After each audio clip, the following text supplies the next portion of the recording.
দেখুন, মানুষকে উপকার করতে গেলে আপনি বিপদে পড়ে যাবেন। যেটা ভিডিওটা দেখলেই বোঝা যায়।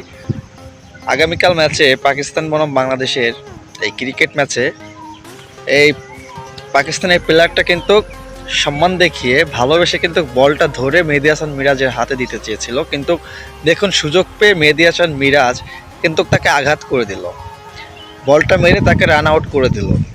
অবশ্য এইখানে কিন্তু স্যাক্রিফাইস করা উচিত ছিল, কারণ আসলে প্লেয়ারটা ইচ্ছা করলেও কিন্তু অনেক টাইম ছিল মেহেদী হাসান মিরাজকে ঠেলে ফেলে সে কিন্তু চলে যেতে পারতো, আর না ঠেলা দিয়েও সে দাগের ভিতর চলে যেতে পারতো, কিন্তু আসলে সে যায়নি।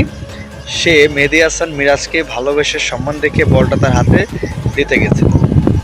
তো আসলে বিষয়টা হচ্ছে আমাদের বাংলাদেশের টিম, শুধু মেহেদী মিরাজ না, এখানে পুরো বাংলাদেশের ন্যাশনাল ক্রিকেট টিমের প্রতি আসলে অনেকেরই ভালোবাসাটা কমে গেল।